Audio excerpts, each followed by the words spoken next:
Então, mais uma vez estamos aqui, né, para estudar, ouvindo a voz de Deus, certo? Como é que você está? Está ouvindo a voz de Deus diariamente? É importante, certo? Para o ser humano, ele ouvir a voz de Deus. E o ser humano, todo ser humano depende da presença de Deus na sua vida. Né? O sucesso depende de Deus, né? Se você quer ter sucesso na sua vida, isso é profissional, é espiritual, principalmente espiritual, precisa estar na presença de Deus. E para estar na presença de Deus, precisa ouvir a voz dele, né? E aí, nós já estamos aqui no 6º estudo, ouvindo a voz de Deus. E se você tem algum questionamento, tem alguma dúvida, poste aí, certo? Comente aí nos comentários para que a gente possa saber como você está, né, em relação ao estudo e em relação à sua vida espiritual, né? Para a gente possa orar por você. Se você tiver algum pedido de oração para a sua vida, para alguma pessoa que você conhece, ou até questão de casamento, né, namoro, que é uma questão pessoal, certo? Comente para que a gente possa saber como está você e aí a gente fazer um laço de amizade junto, né? Hoje nós vamos estudar sobre os sinais da volta de Cristo. O que vai acontecer, né? O que irá acontecer no mundo que nós vivemos hoje para mostrar a volta de Cristo. Porque nem o dia, nem a hora ninguém sabe, a não ser o próprio Jesus, a não ser o próprio Deus, né? Que ele sabe. Então, o que a gente vai saber para que nesse dia esses sinais nos mostrem a volta de Jesus? Então, hoje nós vamos saber, né, alguns sinais que mostram a volta de Cristo, certo? Então, feche seus olhos, vamos pedir permissão a Deus, porque é o Espírito Santo que nos convence do pecado, da justiça e do juízo, né? Então, através dele, nós entendemos a sua palavra. Então, feche seus olhos e oremos a Deus. Querido Pai que está no céu, agradecemos ao Senhor por essa pessoa que está aí no seu lar, ou está no seu trabalho, ou aonde estiver, que ela possa nesse momento ouvir a voz do Espírito Santo, que ele nos convence do pecado, da justiça e do juízo. Que o Senhor abençoe a vida dela, abençoe a minha vida, abençoe a vida de todos nós, e que nós possamos, a Deus, pelo poder do Espírito Santo, vencer as tribulações, vencer as dificuldades, vencer as tentações, que não é fácil no mundo que nós vivemos, mas que o teu poder possa fazer parte da nossa vida. Em nome de Jesus, amém. Então, vamos lá. Você tem em mente alguns sinais que indicam aí a volta de Cristo? Jesus, certo tempo, estava no monte, né, das Oliveiras, e os discípulos fizeram a seguinte pergunta a ele: que sinal haverá da tua vinda? Como a gente vai saber a proximidade da sua volta? E aí ele começou a enumerar diversos sinais, né? E aí a gente vê no mundo social hoje alguns sinais que indicam a volta de Cristo. Então, se você pegou sua Bíblia, abra aí, certo? Em Mateus capítulo 24. E se você não pegou, pegue ela, porque é através dela que nós baseamos a nossa fé, certo? Através dela que nós credibilizamos aí a palavra de Deus, né? Então, pegue sua Bíblia e abra ela em Mateus capítulo 24, e o verso 6, 7 e o verso 10, ele diz assim: verso 6: e certamente ouvireis falar de guerra e rumores de guerra. Vinde e não vos assusteis, porque é necessário assim acontecer, mas ainda não é o fim. Verso 7: portanto, se levantará nação contra nação, reino contra reino, e haverá fome e terremotos em vários lugares. Aí o verso 10 diz: nesse tempo, muitos hão de se escandalizar, trair, odiar uns aos outros. Isso já acontece, né? Há muitos anos isso vem acontecendo. E a gente vê a questão de engano, né? Traição, a falta de amor. Isso vem aí acontecendo no mundo social, né? E aí a gente vê que são pessoas que estão se deixando levar nesse mundo, pela consequência desse mundo, pelo pecado, e vem traindo e odiando as pessoas. Guerra, fome, terremotos, a gente vê acontecer todos os dias, né? Nação contra nação, reino contra reino. Então, isso são alguns sinais que indicam a proximidade da volta de Jesus. Agora, no mundo natural, o que você vê na natureza que indica a proximidade da volta de Cristo.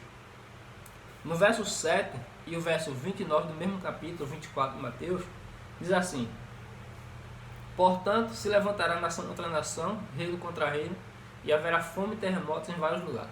Se a gente olhar no nosso próprio país, a gente já vê fome aí diversa, né?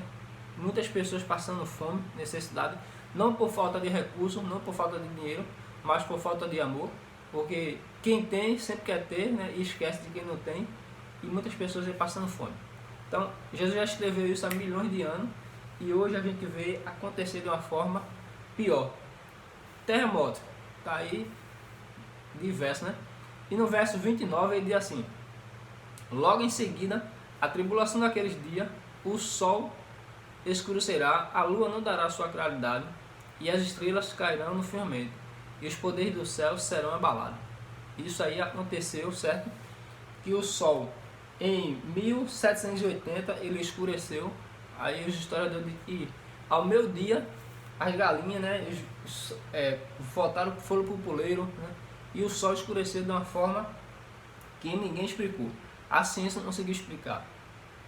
E as estrelas, em 1834, houve uma grande chuva de meteoro, onde também já estava escrito na palavra de Deus há muitos anos e aconteceu. Então, alguns sinais da natureza. E hoje a gente vê também a natureza, né, se influenciando. A gente vê aí nas matas aí fogo e mais fogo, ninguém consegue explicar, ninguém consegue apagar. O sol a cada dia se esquentando, a cada dia mais quente. E quem consegue explicar isso? Agora, no mundo religioso, o que irá acontecer no mundo religioso que indica a volta de Jesus? Como você pode explicar por que tanta religião, por que tanta divisão de igreja, né?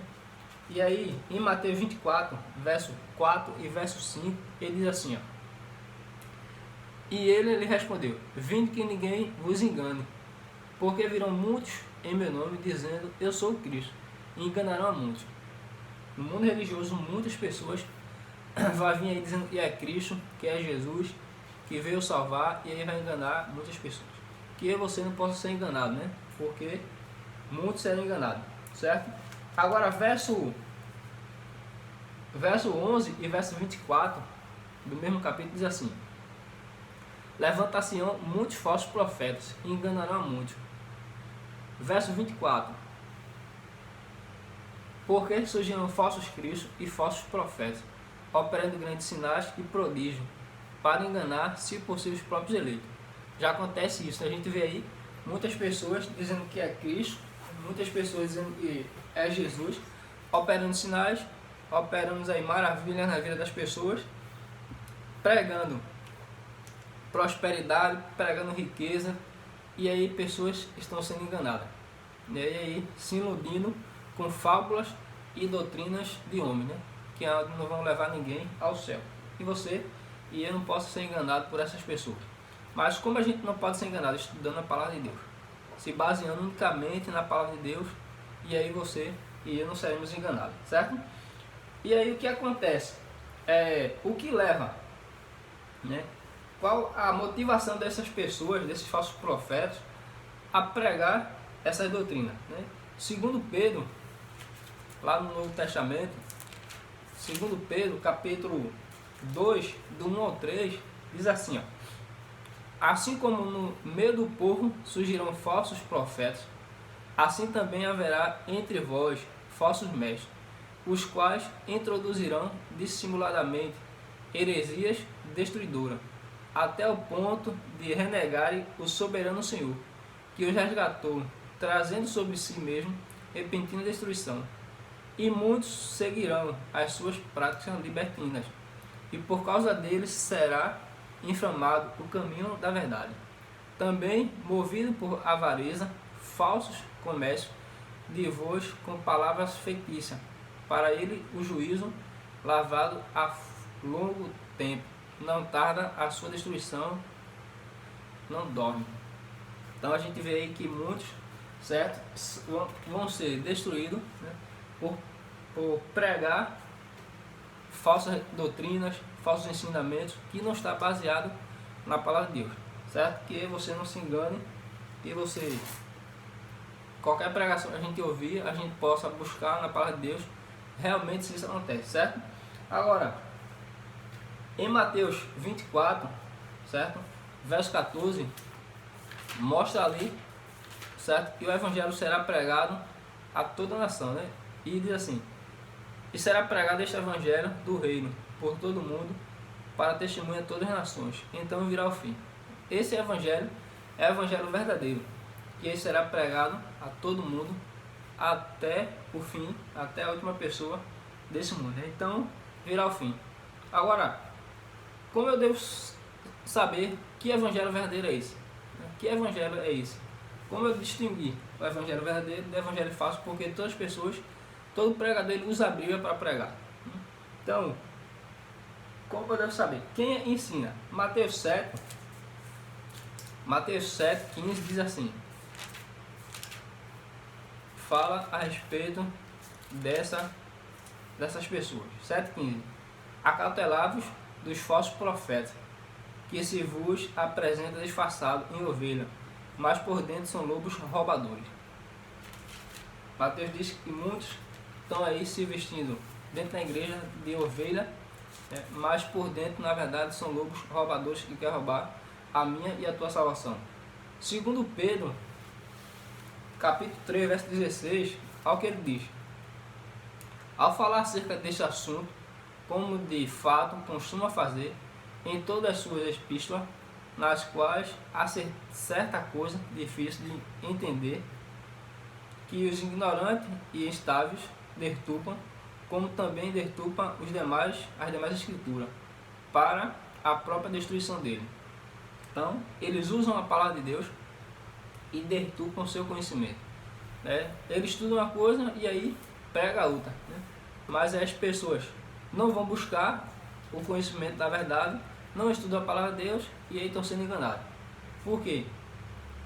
Não querem estudar a palavra de Deus. Às vezes tem medo, né, de estudar e conhecer o verdadeiro sentido, a verdadeira verdade. Porque qualquer pessoa estudar a palavra de Deus, estudar a Bíblia, sinceramente, ele terá que tomar uma decisão de aceitar, né, ou não. E aí, todo ser humano tem um livre-arbítrio de escolha. Você e eu temos esse livre-arbítrio. Mas tudo nessa vida precisa de decisão. E ao estudar a palavra de Deus, sinceramente, há uma decisão a seguir, certo? E você precisa também tomar essa decisão. Como saber as doutrinas, se ela é verdadeira ou não?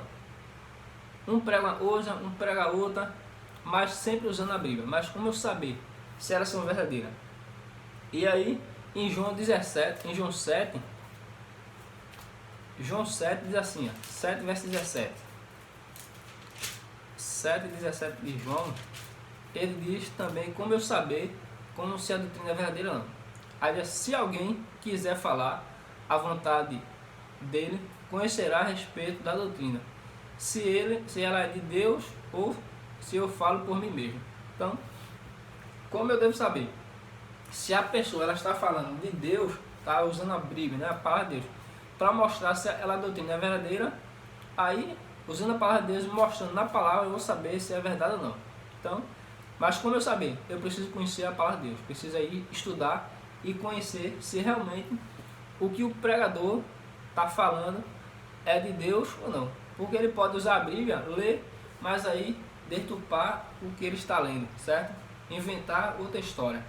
E aí, para isso acontecer, você precisa estudar a palavra de Deus. E os sinais, né, cumpridos por Jesus, ainda não voltou. Segundo Pedro 3,9 diz assim, ó, 3,9: não retenda o Senhor a sua promessa, como alguns a julgam demorada. Pelo contrário, ele é longânimo para convosco, não querendo que nenhum pereça, senão que todos cheguem ao arrependimento. Então, querido, aqui mostra, certo, que Jesus não quer que nenhum pereça, mas que todos cheguem ao arrependimento. Como é que eu vou chegar ao arrependimento? Pela fé, pela confissão e pelo arrependimento. Eu preciso confessar meus pecados, eu preciso estudar a palavra de Deus, para que assim eu chegue a um pleno conhecimento da verdade. Eu nunca vou chegar ao conhecimento da verdade se eu não estudar.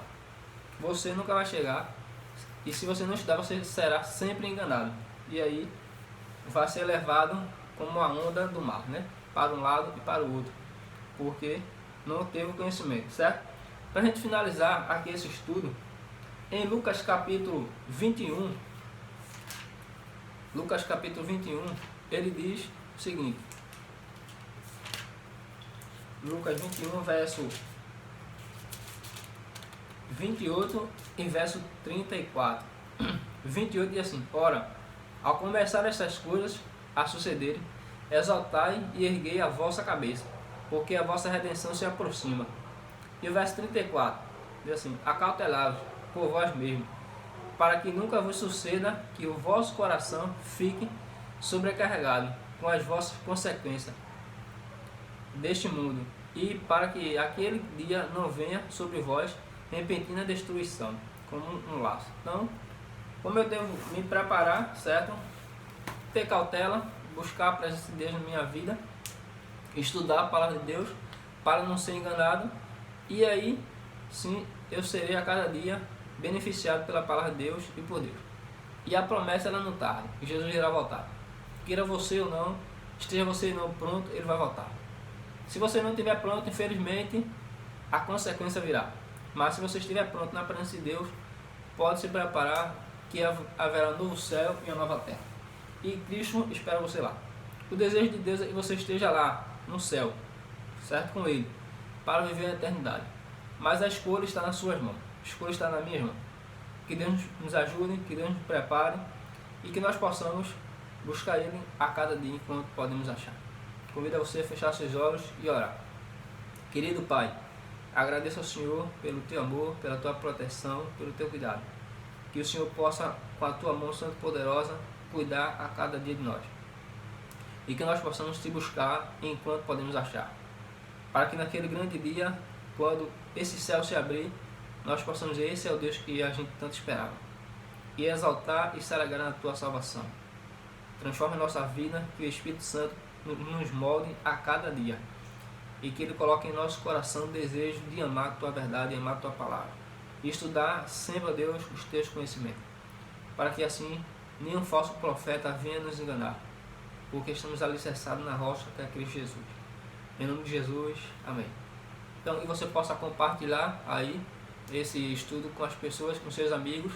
Porque o que é bom a gente compartilha, né? E aí a palavra de Deus é bom e ela transforma vidas, certo? Que Deus abençoe.